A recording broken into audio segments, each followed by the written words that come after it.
Welcome in to the 48 Minutes podcast on Believe, presented by BetOnline.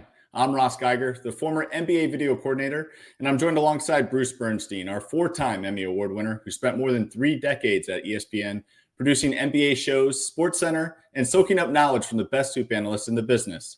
I'm also joined by the 2-time Emmy Award winner, Michael Worldby Freer, who is a senior writer at StatFactor, specializing in writing advanced statistical NBA reports for various announcers across the league. And tonight we have a special guest.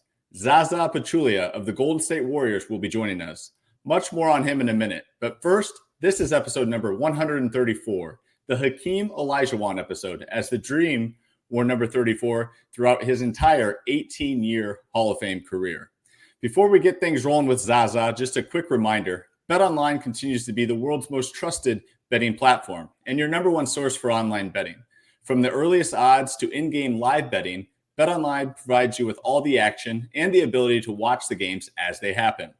With the largest selection of odds on everything from football, NBA, and college basketball, NHL to UFC. Head to BetOnline today and don't forget to use our promo code BLEAV, that is BLEAV, for your welcome bonus on your first deposit. BetOnline, the game starts here. Just over a year ago, we were fortunate enough to have on my little brother in the NBA, Giannis Antetokounmpo. Tonight, I'm thrilled we're finally able to have on my dear friend Zaza Pachulia, who I've always considered my big brother in the NBA. Upon signing a free agent deal to make his return to Milwaukee in 2013, I was asked to take Zaza to his medical exams, which led us to grabbing lunch afterwards at the Cheesecake Factory. Little did I know at the time, this was only the beginning and far from the last time we would break bread together. No matter where both of our careers took us, Zaza was always there for me and just a phone call away, as he is today. A fun fact on Zaza is he never misses birthdays. With my birthday being in early June, even when he was playing in the NBA Finals, he'd still be one of the first people to text me. And much like Giannis, I've also got some driving stories with him. After a Bucks-Suns game in Phoenix, Zaza Googled and directed me to a Mexican restaurant open late, which to this day remains one of the most sketchy restaurants I've ever seen. No way it was passing health codes, and it was a hard no on eating there. While playing for the Mavericks, he certainly made up for it by treating me to dinner at one of the top steakhouses in Dallas, only for us to walk out to the parking lot afterward to discover his car had a flat tire. Off to the nearest gas station we went. But the next dinner trip was a charm.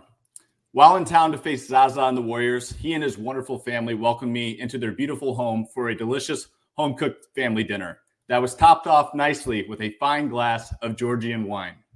The stories and wisdom Zaza would share with me remain with me to this very day, and I'm glad we're getting the chance to do that once again here tonight on our show. He played for 6 teams throughout the course of his 16 seasons in the NBA. He's a 3-time NBA champion, earning 2 as a player and 1 as a front office executive, which is a role he currently still holds within the Warriors organization today. Zaza, thanks for bearing with me as I touched on some of my favorite memories with you, and I appreciate you joining us. You know what, Ross? That's crazy. Obviously, I prepared myself for this conversation, but I didn't remember any of those details you just mentioned. So I appreciate you bringing up pretty cool memories. Wow, yeah, we've been knowing each other for a minute. Thanks for having me, guys. So Zaza, I guess Ross made all that stuff up then, because how could you not remember all these? No, that's not true, guys.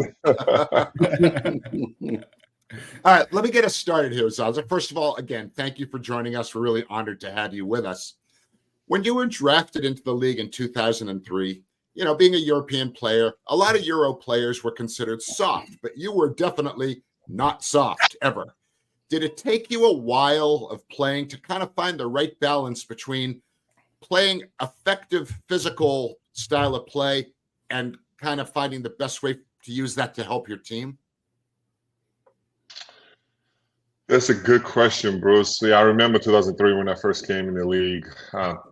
As you guys remember, Shaq was dominating. He was playing for the Lakers back then. He was the most dominant center, and not like today, but no disrespect to today's centers, but back then it was like really more inside presence, a lot of paint points and paint touches, and I remember Yao Ming also was another pretty tough to guard. And I was only 19 years old, not as much experience, even though I played 3 years in Europe as a professional. But 19-year-old, I was 235 pounds back then. And towards the end of my career, I was 275 pounds. So literally 40 pounds of muscle weight I gained, I had to gain, right? So, and, especially for center position, strength mattered and the weight mattered, right? So, I learned it right away at the first game when I played. I said, gosh, like this is so much different than what I'm used to, in Europe. So there was a message, there was a signal. So I remember next day, literally after my first game, next day at 7 a.m., I was in the weight room, started to lift weights because, I told myself if I want to stay in this league, I need to get stronger, bigger, faster, all that, right? So a lot of things were in my hands, and I was lucky that we had a pretty good strength coach, and he had a program for me, and obviously the success wouldn't come overnight, but at the same time it's a journey, right? So it's not a sprint, it's a marathon, and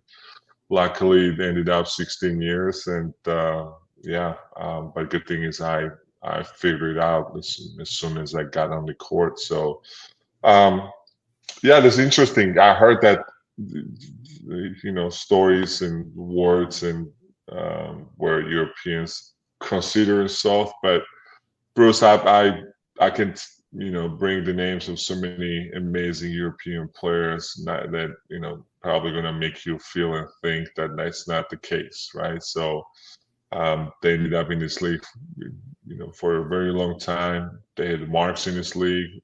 They're part of the history. They're inspiring so many players, both international and Americans as well. So, I guess it's a good thing for not to be considered as a soft player. Zaza, as you mentioned, you came into this league as a 19-year-old from another continent. What were some of the adjustments you had to make, both on the court and off? And what was your biggest challenge as a teenage rookie? Scott, it was so many. I don't know where to. Michael, sorry, it was so many. I don't know where to start. As you guys remember, 2003, there was no social media. So when I first came in US, I didn't know one single person except my agent. And my agent, besides me, he had other players as well to take care of. So I remember me signing my first NBA contract. He congratulated me, gave me a hug, and left. When we headed to the airport, and it was August. Like there was no practices, as you guys know. Like August is a dead month for the NBA, right? So guys are all over the world traveling or at home, spending time at home. So there's no team activities, right? So, I was by myself as a 19-year-old and trying to figure out this huge country, and trying to find a way to entertain myself, to leave, get to know people. It was pretty tough. And I mentioned social media because today's world, like, yes, you can search, maybe there's some Georgians around you, right? There's so many applications, there's so much technology, and you're not gonna feel alone. But back then it was pretty difficult moment, and especially as you mentioned, Michael, moving from one continent to different continent it was a learning experience. But one thing I always say that, like, looking back, I say how I was able, especially still teenager, how I was able to figure it out. And there's only one answer. I can't think of anything else. That is love for this game. And, I love this game so much, and I was so excited and feeling so fortunate to be where I was, an NBA player. That was what I was dreaming for, right? So anything else is secondary challenges. Like the biggest achievement, the biggest thing happened in my life where for all 19 years I was thinking, hoping, dreaming about, right? So then everything else is becoming easy, right? To tackle and figure it out. Was the language? I'm sorry, real quick. Was the language an issue to adjust to? Was it at first the difference, or were you already able to speak English at that point coming into the U.S., or was that something you had to overcome, or I guess for lack of a better phrase? Yeah, Michael, I speak 4 languages, and I did speak 4 languages back then. So That's that what was not the case at all.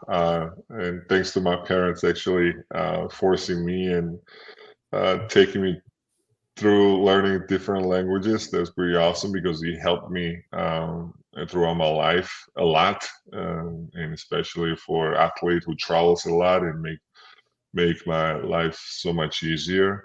But still, like, there's so many things, right? And you're literally becoming the person who is in charge with your own life, paying your own bills and understanding they gotta pay taxes and all that, because that was not the case playing in Europe, because teams are actually taking care of so many things, including getting the flight tickets, from home to wherever you live. And now I had to learn all these things, all these small things, basically all the off the court things. And but time was pretty favorable, I think, for me, because I had a couple of months until the season started to learn all these things, to rent my own apartment and get my own car.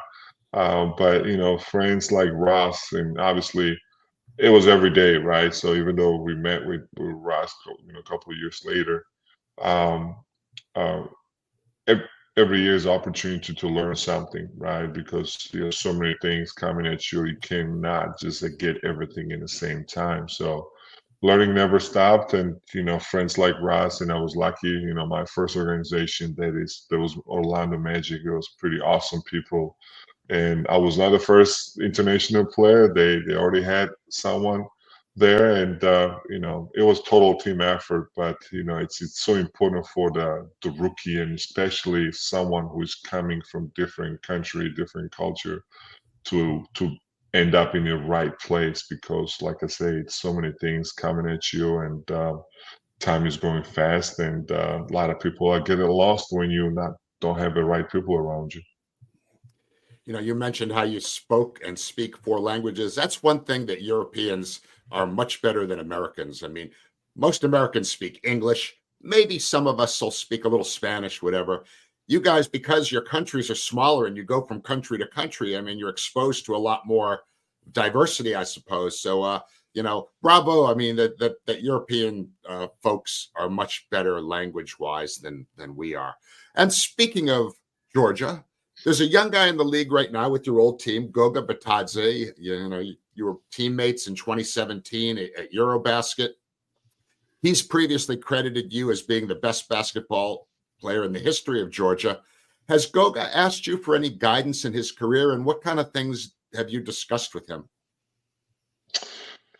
Yeah, we have two Georgian players right now in the league. Sandro playing for the Spurs, and Goga playing for Orlando Magic. And I'm so proud of both players, because small country like Georgia, only 3.7 million people, and having two NBA players, and both of them are so talented, and they're playing well. And it just makes me proud, because I was a third player who came in the league after Stepania and Skidishvili, and we take so much pride to represent our country and inspire the next generations. I got inspired from Stepania. I definitely got inspired from Skida, but that is very, we're very close age, and I definitely felt the responsibility, and I'll be, and it always makes me happy to hear. For next generations to mention your name, and I'm pretty sure they're gonna do the same thing for the generations is gonna come after them. Because one thing I'll tell you guys, Georgia, the basketball in Georgia are very popular, and number speaks itself. We have so many NBA players already in the history, and right now we have two, and we all cheering for them. We all follow their careers. And I got to play with the Goga. Actually, that was my last year for playing for the national team, and it was his first year.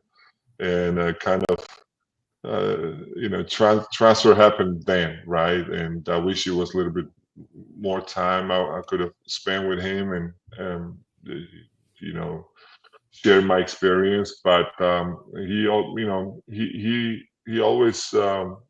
been in good hands. I think playing for overseas European teams. He came in the league and he always had a good teammates and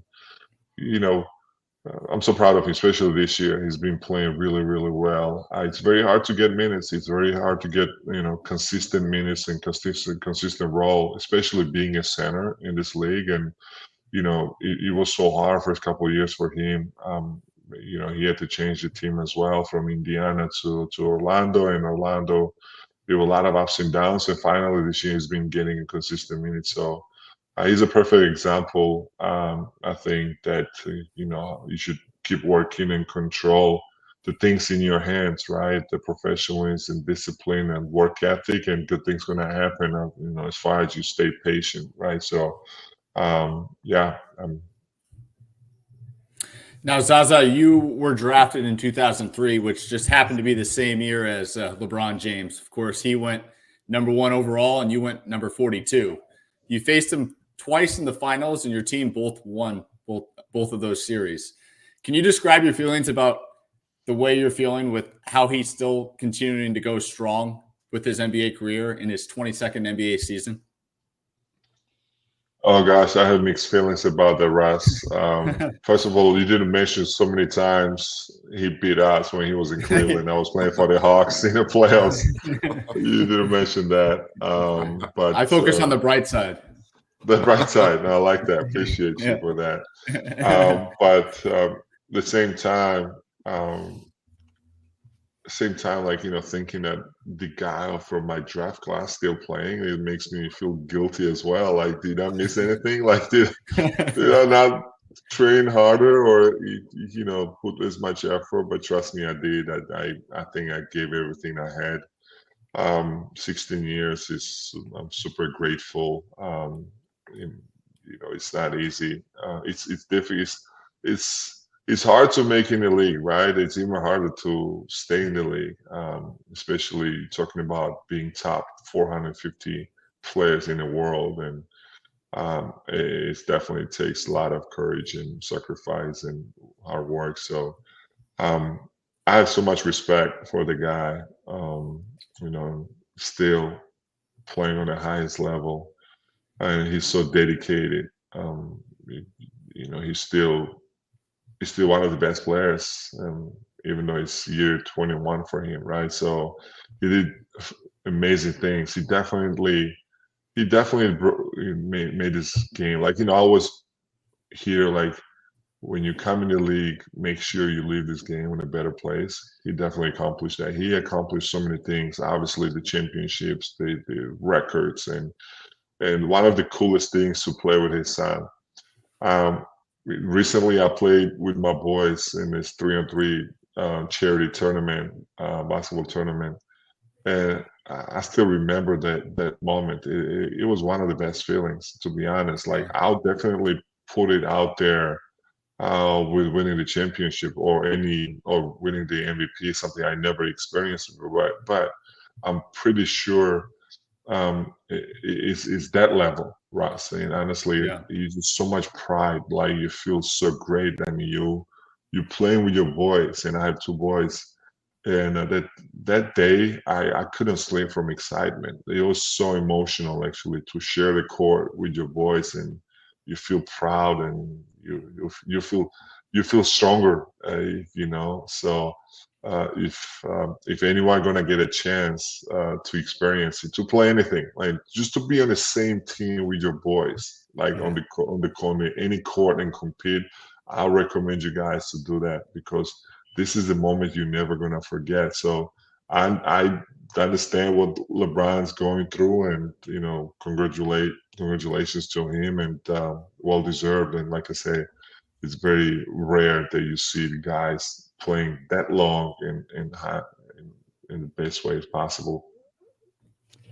Zaza, back in the 2008 playoffs, your Hawks played the eventual champion Boston Celtics in round one. You took them to 7 games, and I've been a Celtic fan, I'll admit that. I thought you guys played them tougher than any other team that year in the playoffs, including the Lakers, who they beat in the finals. But in game 4, you and Kevin Garnett mixed it up a little bit.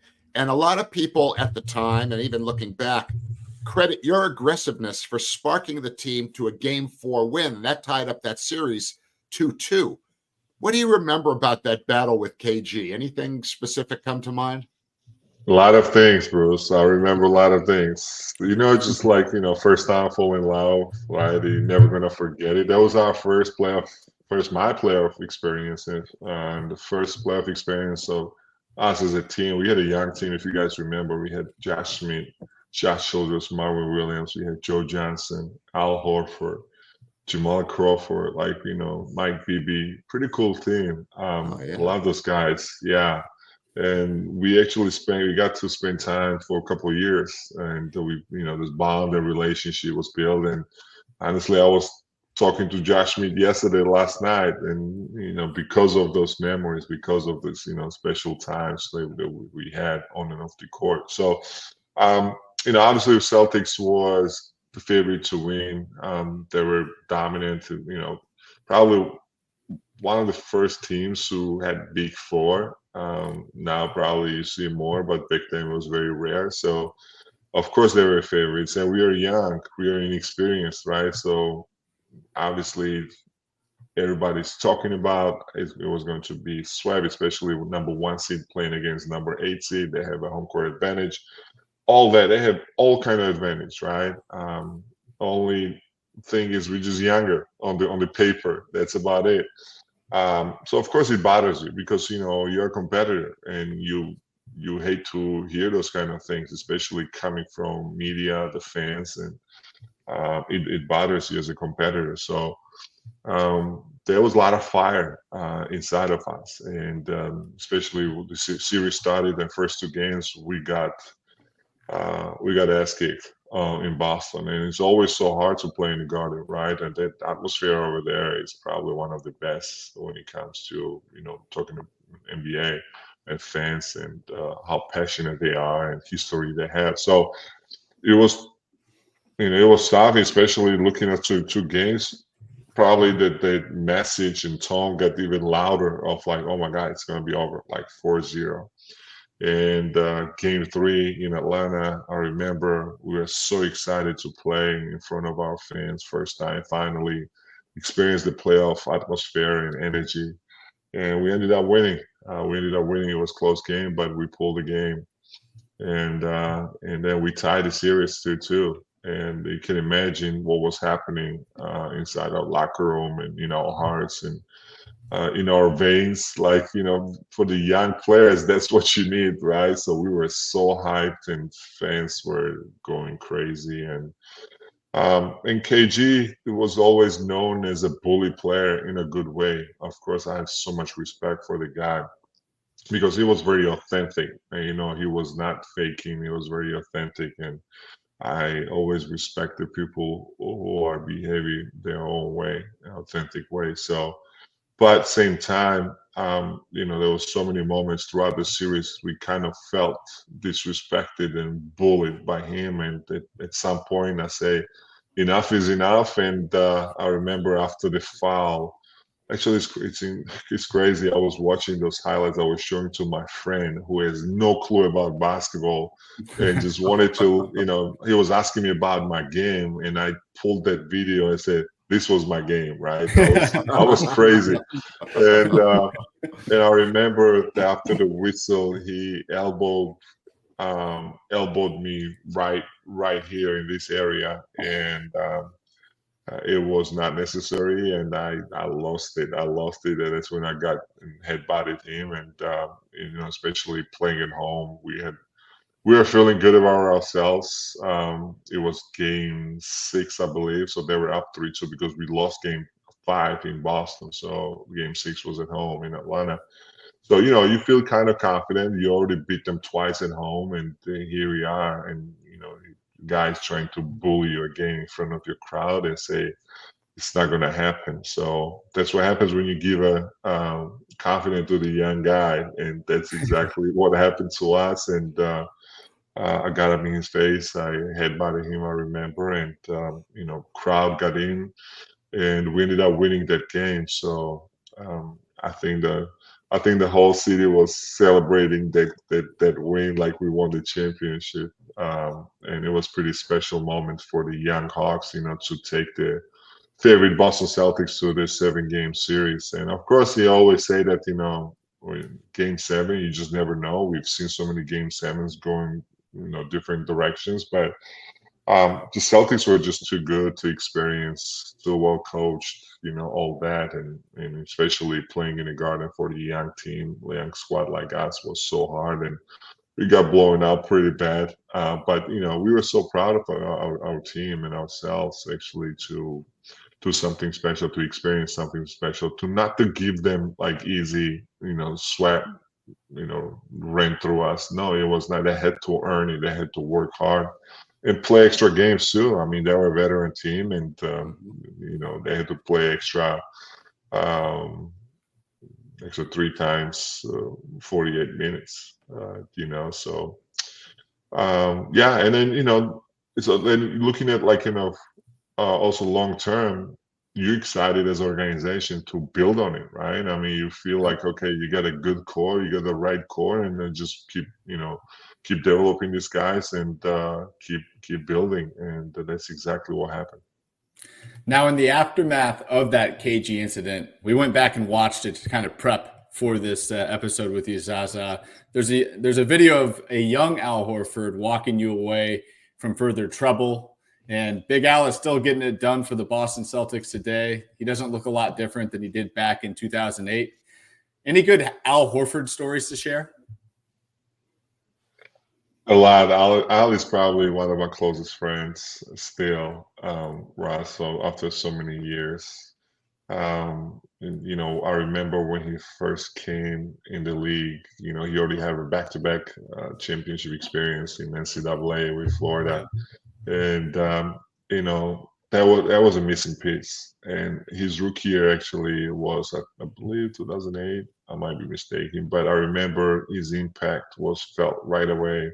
His championship inspiration and the experience, and he was so mature, and that's exactly what we needed. And especially talking about languages, he speaks multiple languages as well. And also, even though he spent so much time in US, coming from from different country, kind of speeded up our relationship to get closer to each other with families, and we still talk today, and I'm so happy. And when he won the first championship with Celtics, I texted him, and so happy for him to experience this, because I was lucky enough to experience it multiple times, right? So he deserves it, and very happy for him. So so many stories. Gosh, I don't know where to start. So many dinners we had on the road, at home.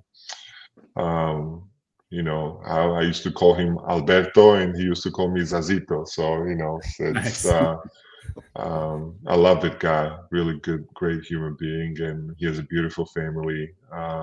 Amazing wife, amazing human being. We got to know her as well, our wives, and they still talk. Not only Al and I, our wives as well. They're in touch and they talk to each other. So I'm super proud of him, whatever he has accomplished in his career.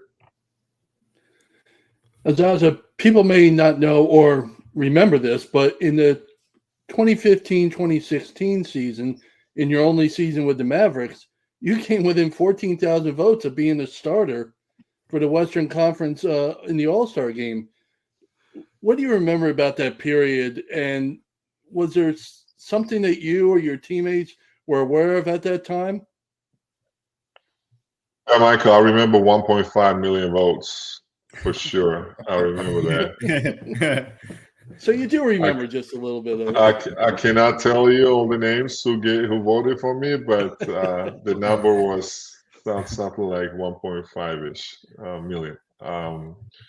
And I gotta remind you guys, that was without me asking anyone to work for me. Never posted, never said a word, not even one single time. So everything was so organically happened, and I was just sitting back and enjoying the journey, to be honest. And I was really focused on Dallas because I was really having an amazing year, to be honest. I really loved playing for Coach Carlisle. I really loved playing for, with Dirk and Darren Williams and JJ, Barea and all those guys, and love Dallas. I don't know. I felt it. Like, I felt like then that was a home and there was a right place for me. And especially it was a DeAndre Jordan fiasco. If you guys remember, he almost landed in Dallas and went back, and it was a kind of U-turn. And then from getting the superstar, they ended up getting Zaza, and the people didn't know what to expect. A lot of people were upset. A lot of media was saying, from almost grade A, they ended up getting grade D. But I had a career year. That was a motivation for me, and I remember especially the playing against the Clippers, how fired up I was, and we ended up beating them. The game was actually on national TV, either ESPN or TNT, I don't exactly remember, but there was a sequence where I got offensive rebound and saved the ball and got called a foul, and towards the end of the game, crunch time, close game, and I think I ended up hitting 2 free throws, and we ended up winning the game. So those kind of moments definitely motivate you to, maybe people don't appreciate you as much or to give you as much credit, but it's why life is so interesting. You get those kind of opportunities, and as a competitor, you want to prove everyone they're wrong, and you want to show them the reality. And again, DeAndre Jordan is he's a great player. He's still playing, by the way. Great player, but same time, I always say that, like, and I think in today's league, we have perfect examples. That's something I've been saying for years and years. It's not about how high you jump. It's not about how fast you run. It's not about how strong you are. It's about how much you really, really want it, right? And I always carry that and the torch. And now looking at one of the best players in the league that way, that is Nikola Jokic and Luka Doncic. They cannot jump. They're not the fastest. They're not the strongest, but they're one of the best players in the league. So there you go. That's the motivation for the youth, all the youngsters listening to us. All right, Big Z, it's time to talk about the Golden State Warriors Dynasty era of your career. And you were the starting center for a championship squad that also featured future Hall of Famers and Draymond Green, Kevin Durant, Klay Thompson, and Steph Curry. Are you open to the idea that this is the best team ever? Or where do you stand on kind of those years with Golden State? By the way, did we just talk about I couldn't make the All-Star? I think I did. I mean, all the names you mentioned, they're All-Stars. They're Hall of Famers. So I guess I made an All-Star. You did. That was an All-Star team. You're right. No, seriously, guys, like this, I think, if not the Dallas, if not playing and having the career year like I did playing for the Mavericks, maybe this phone call would not happen from my agent, and the interest would not happen from the Warriors. And that was a lifetime opportunity, Ross. This kind of calls doesn't happen maybe once in your life, to be honest, and especially the team they already had. I remember when KD announced his decision to join the Warriors, and the Warriors were already good. Like, if you remember that year, they were 73-19 regular season. And actually, one of those 9 losses came against us. We beat them. December 30th, I remember. December 30th, because it was my wife's birthday. So it was kind of one of the presents for her. Yes. and they're already good. And KD decides to join the Warriors, and I was so upset because towards the end of the career, you thinking about the winning. You really care about the winning. Not that there's a youngster, but not as much because when you're young, there's so many agendas, so many things, so many levels to go through that it's like getting accepted in NBA family, getting the opportunity to prove what you can do, and then to win some kind of individual award that is rookie of the year or most improved, etc. So it's a lot of individual success that you focus on as a youngster. Getting the first contract, then getting the second contract, to get the security, right? So all those things, they happening in an early age. But once you accomplish most of the things, at least, then you start thinking about, okay, so now it's time to win. I got everything, right? And I was there, mentally. So I was so upset when KD joined the Warriors. I said, who's going to beat them? They already were good, and look at them now. So I was really upset. I can't even describe how upset I was. And guess what? 2 days later, my agent calls me, and I was free agent that summer. So you get I had 3 deals for you. I had 3 offers, and top 2 were Portland, from the Portland, multiple years, and the Warriors only 1 year. And like I said, bottom of my heart, of course, it says Warriors because this is the call that's never going to happen again, right? So lifetime opportunity, to play with these guys. First of all, to play this type of basketball with these guys, right? They're having so much fun, and especially to have a starting role center to play for Coach Kerr in front of the Dub Nation, where Oracle Arena to me was one of the loudest arenas, one of the best arenas, one of the best fan base. So many things, right? And then obviously it comes with the championship opportunity, and I just want to be part of it. Especially you're wanted by them. You're the first option, right? I mean, they have a plan B, plan C, but you're first option. So my heart said right away yes, but I still wanted to talk to my wife, obviously, because you're not alone. You don't want to be selfish. We already had 3 kids, so it comes with a lot of responsibilities, right? So, and as soon as I mentioned to my wife, she said, "That's it, that's it. Don't even."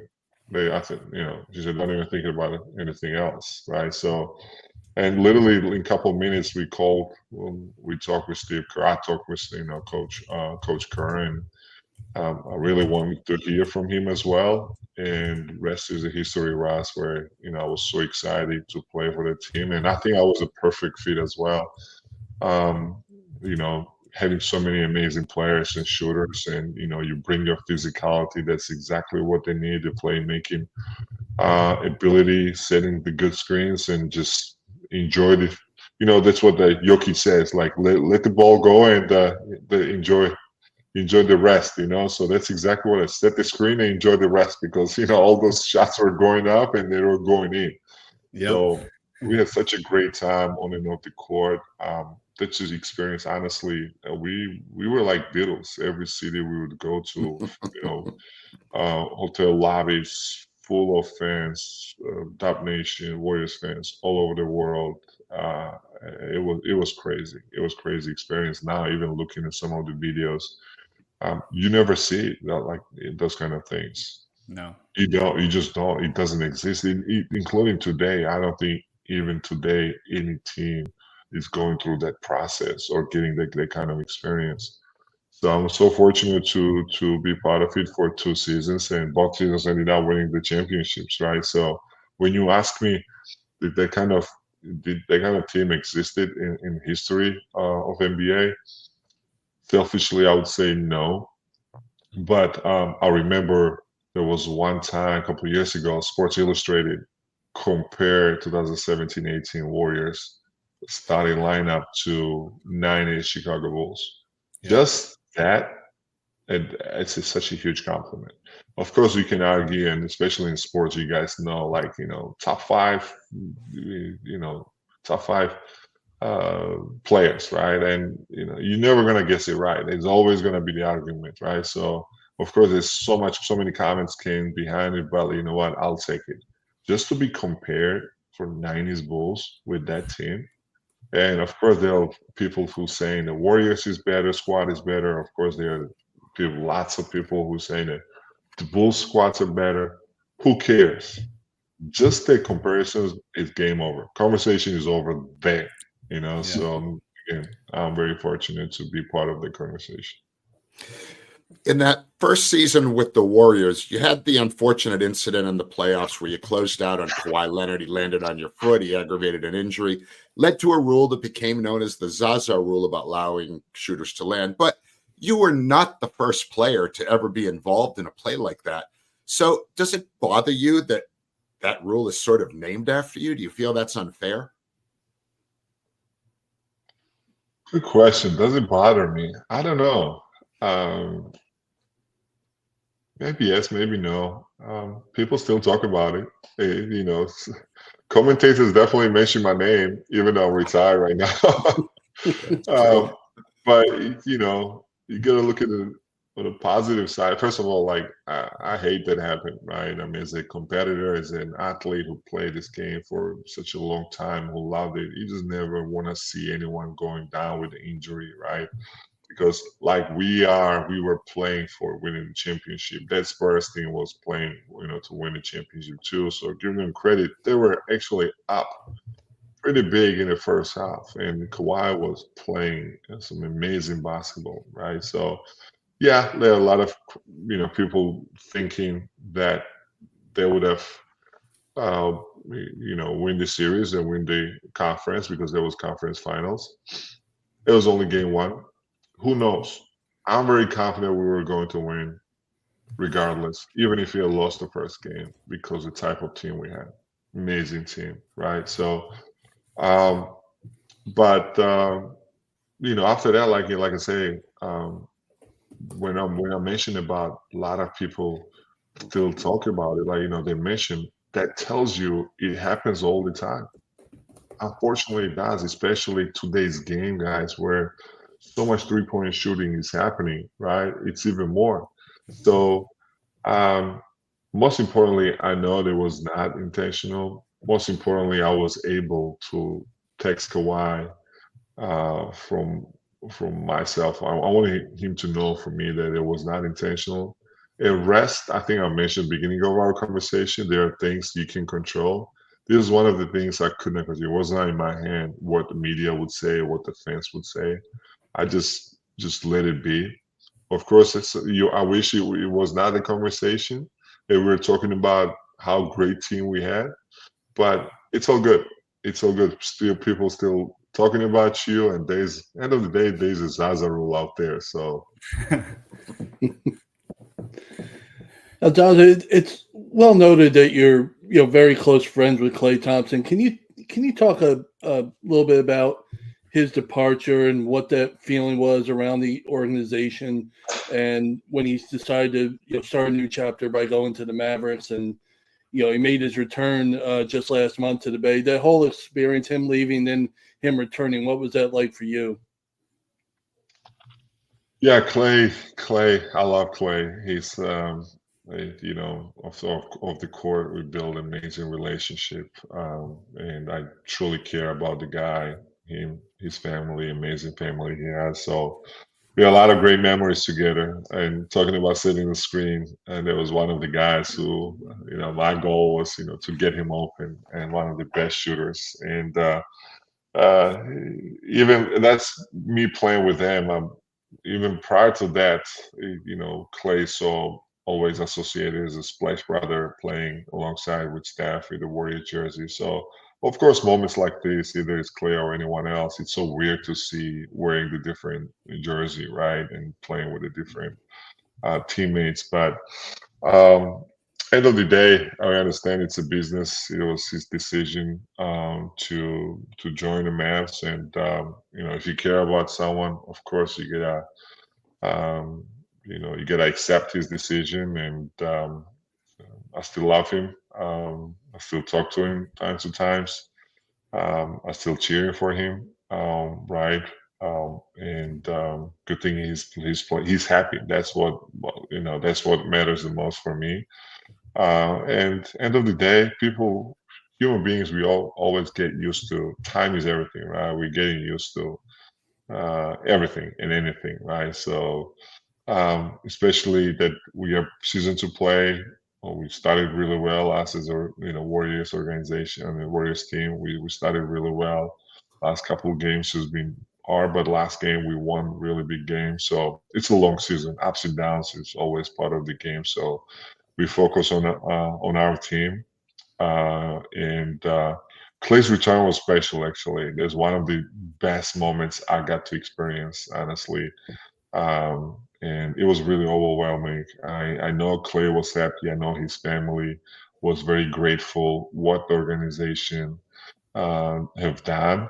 And that, they again tells me that Warriors is A-class organization. And, these are the moments, it's not about only winning the championships. Moments like this, right, tells you everything. So, seeing Klay emotional, Klay doesn't cry as much, but, seeing him emotional, seeing his mom, Julie, being emotional, right? Tears, happiness, appreciation, cheers from the fans, the captain hats, everything. It's about all details, right?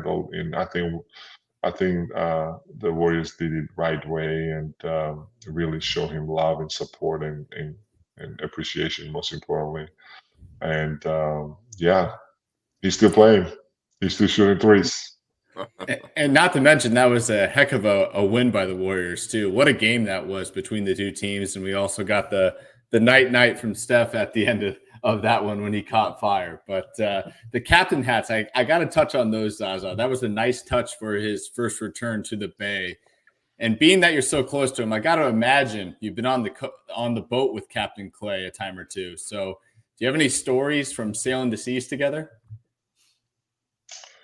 Oh yeah, I was one of the lucky ones who got to experience his boat rides. In whole ride, I had a fear that we were going to hit something, but we both still alive. That's a good sign. Yeah. Yeah, first I thought he didn't know where we were going, but he loves water. He loves water. One thing actually, I was worried when I heard about him going to Dallas. I said, "Gosh, Dallas, there is lake, right? There is a lake. I remember, but it's not only water. Actually, city of Dallas, right? So what are you gonna do?" But no, he had fun, and he was sharing those moments also with his teammates. I've been on it, and a couple of the guys has been on it as well, and yeah, my favorite moment when he was wearing the hat while he was riding he was in the live on Instagram, and then the hat just flew off like it was a championship hat too, and it's probably out there in the bay in the water. It's a Klay's hat. Nice. Well, Zaza, we really appreciate your time here. We want to finish off with one of our favorite segments with guests we have on the show. It's called word association. So we're going to give you a name, and you'll give us a word that comes to mind for that name and the reason why you chose that word. So, Bruce, why don't you start us off? Here's an easy one, Zaza. Draymond Green. Passion. Anything else to elaborate on that? Well, I thought it was only one name, but why you chose the word passion. Oh, the passion, because the guy, this guy is all heart and soul, and he has so much passion of this game and winning, and to do whatever he's capable of doing. Right? We all know, he's even though he's shooting pretty well this year, the threes, he's not Steph Curry, right? He's not the tallest guy out there. and he's playing on the center position, right? And without passion, without that personality and heart and soul, like it's impossible to do these things, guys. He's 6'6". But people not talking enough. This guy's 6'6". That's it. And playing from 1 through 5 and guarding guys like Jokic, and I've seen him. I've seen him guarding like centers and giving them problems, giving them hard time.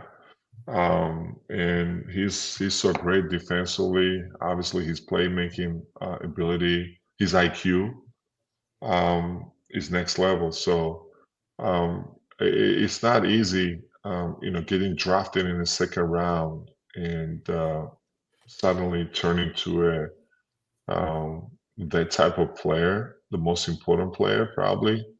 And because there's a reason why he's still wearing the Warriors jersey, and 4 championships. And let's agree, without Draymond, this team is very questionable if we have won the championships, right? So, and being limited, and when I say limited, not the greatest shooter, right? Not the tallest guy.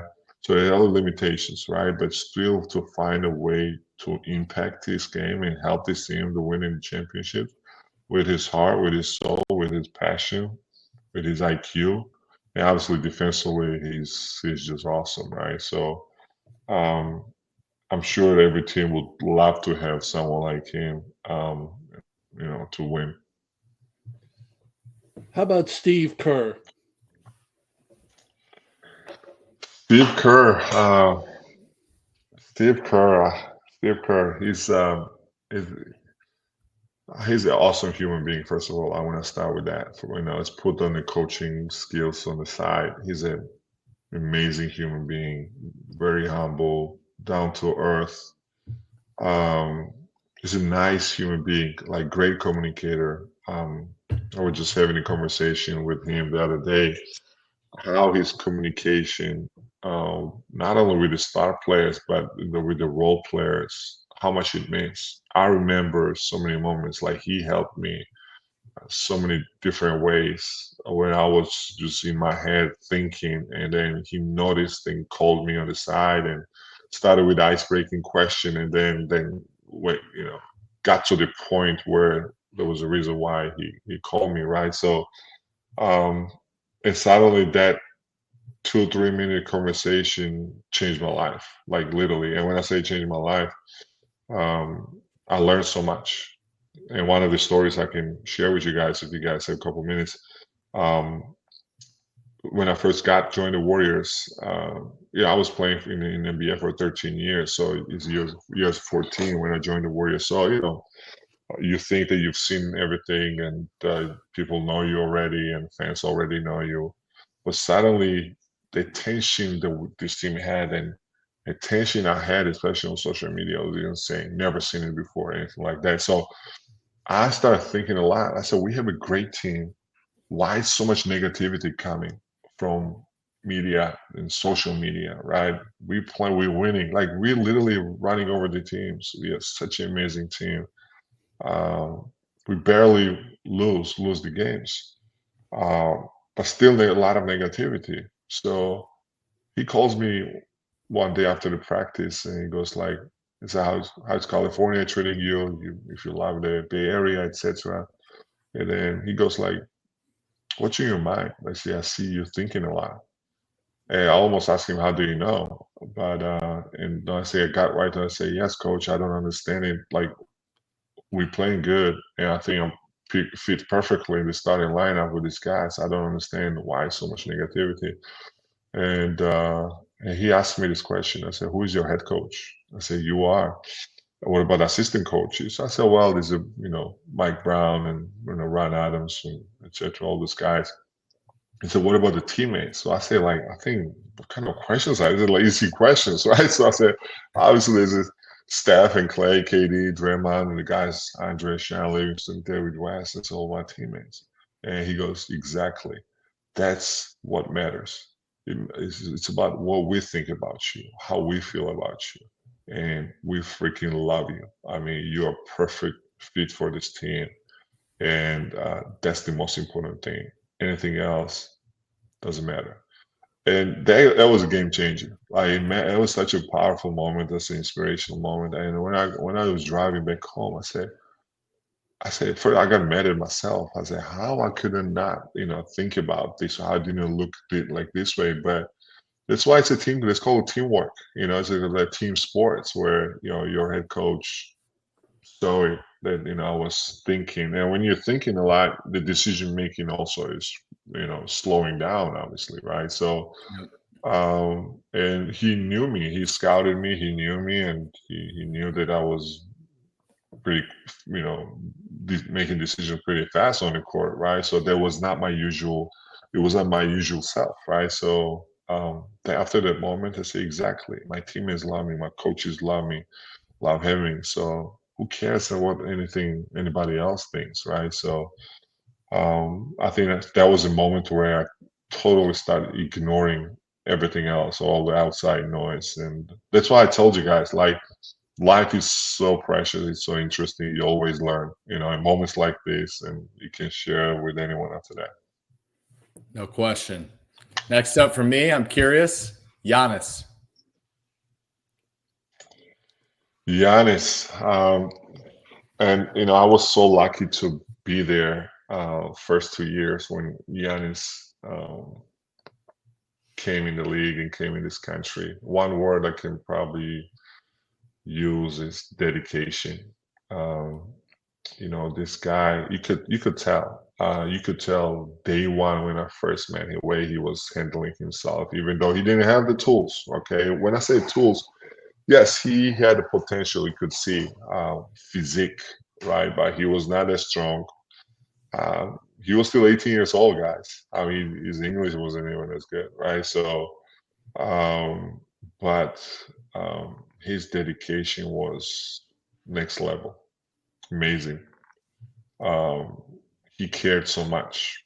He wanted so much. He wanted to be the great. I'm telling you, every single practice, every single mistake, he was taken so seriously. He was so worried, and looking at him now after so many years, um, gosh, like I keep telling my kids about him, stories about him.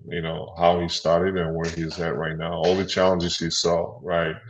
He has an amazing story. Obviously, he has a documentary as well, and everything is out there on internet and can be seen. But I was actually part of his journey, and I did my part as a veteran, and I know he's grateful for that.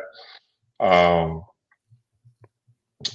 but seeing him where he started and where he's at right now, that's super inspiring. So happy for him.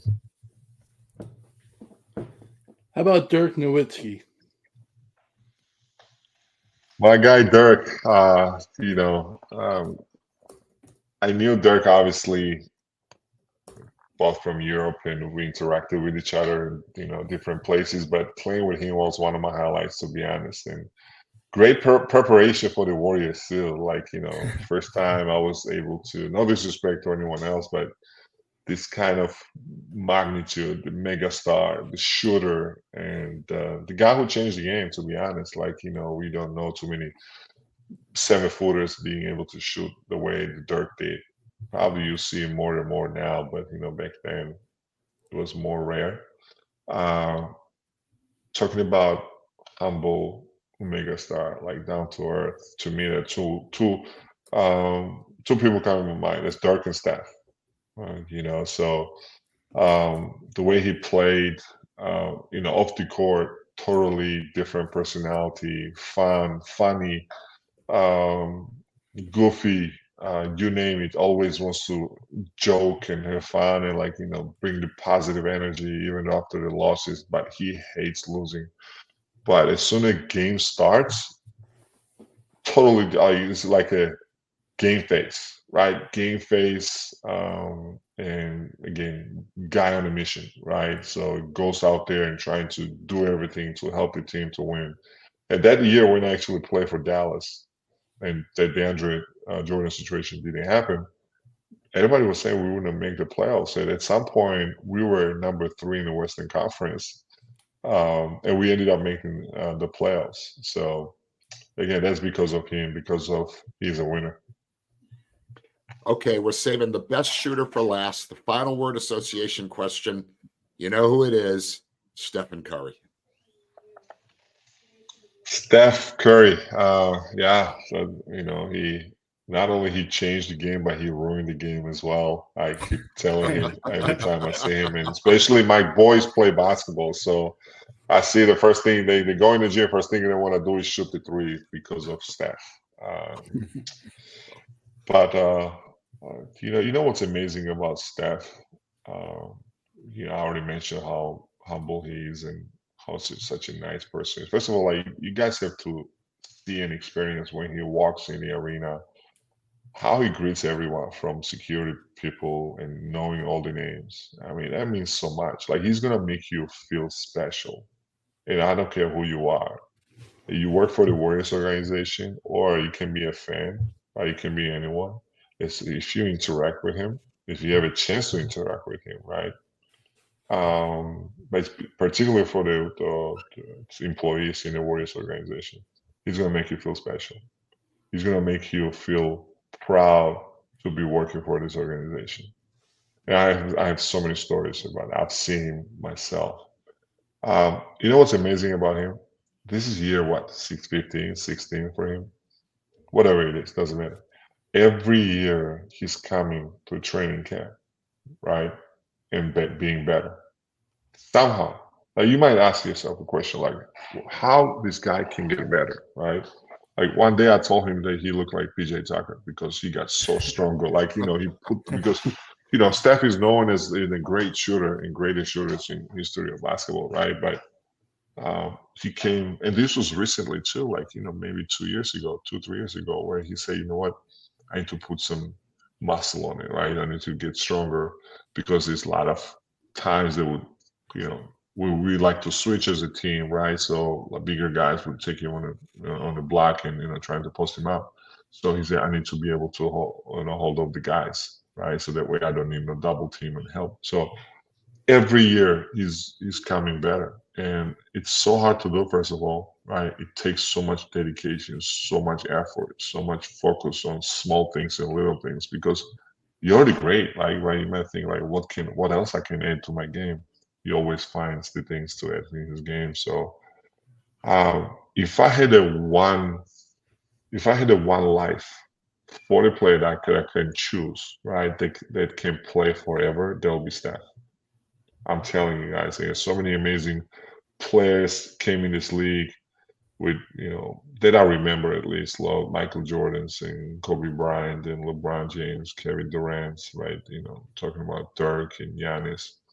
Steph would be the player that I would give that life, that card, right? That Joker card to play forever because it never gets old. It's so fun to watch him play because the way he plays and how much joy he has while he's playing. It's very special. Awesome stuff, Zaza. Well, we certainly appreciate your time here tonight. I know it's meant the world to me to have you finally on our show. I certainly appreciate your support. And speaking of the world, we already do have 3 views to date in your home country of Georgia. So hopefully after we release this one, we'll boost that number up quite a bit. But want to just thank you once again for coming on the show, and hope you had as much fun as we did. Yeah, shout out to my Georgians. I love them. They're going through some tough times right now. Whole world is going through tough times, but I just want to tell them I love them. Everything is gonna be okay. We're gonna bounce back, and we're gonna go towards the direction that we all want, and be part of the European Union, and all that. So just stay strong. Everything's gonna be okay. And only thing's gonna take us there is love, and support each other. So that's what matters the most. So I love them. Awesome. Great stuff to end the show there. So Zaza, thanks once again. And with that, that will do it for this edition of the 48 Minutes podcast on Believe, presented by BetOnline. Thanks for tuning in, and we'll be back with you next week to be sure you're up to date in 48 on all things around the association. Take care, everyone. Thanks for having me, guys.